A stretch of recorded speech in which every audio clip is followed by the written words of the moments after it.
ঘাস খাইয়া হইল অস্ত্র বানাও বাংলাদেশ, এই কথাটা বলেছিলেন আমাদের হাদি ভাই। অথচ এই হাদি ভাই দুনিয়া থেকে বিদায় হয়ে গেছে। কেন অস্ত্র বানাতে হবে তারও ব্যাখ্যা দিয়েছিলেন। কারণ অস্ত্র ছাড়া বাংলাদেশ কিন্তু প্রতিরক্ষা ব্যবস্থা ঠিক রাখতে পারবে না।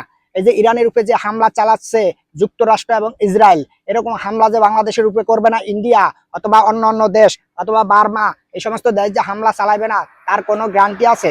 তার কারণেই কি বলেছে যে ঘাস খাওয়া হলো অস্ত্র বানাও বাংলাদেশের মানুষ। হ্যাঁ, আমরাও বলি আপনি বাংলাদেশের সরকার যেই আছেন অস্ত্র বানান, অস্ত্র বানিয়ে মজুত করেন, টাকা প্রবাসীরা দিবে, কোনো চিন্তা নাই। টাকা কি করবে? প্রবাসীরা দিবে। আপনারা অস্ত্র বানাতে থাকেন। আর অস্ত্র যদি থাকে, প্রতিরক্ষা ব্যবস্থা যদি থাকে, কেউ যদি আক্রমণ করতে আসে তাকে প্রতিহত করা যাবে।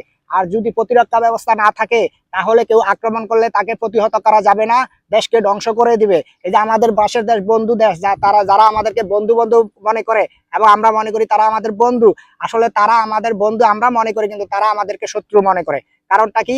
বাংলাদেশ হলো মুসলিম আর তারা হলো সংখ্যাগরিষ্ঠ হলো হিন্দু, এই জিনিসটা আমরা সবাই জানি।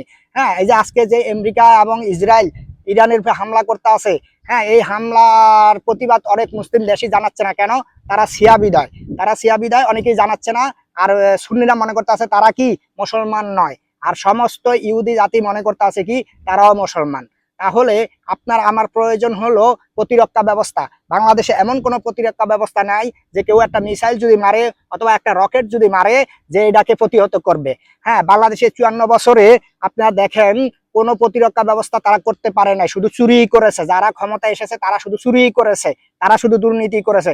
এই যে পাকিস্তান থেকে দেশ আলাদা হয়েছে 71 সনে, হ্যাঁ, পাকিস্তান আজকে পারমাণবিক অস্ত্রের মালিক, অথচ পাকিস্তানের দিকে কেউ চোখ তুলে তাকাতে পারতেছে না।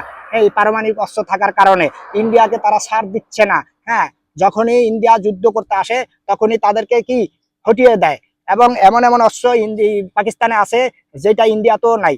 আমাদের কি আছে? আমাদের কোনো কিছুই নাই।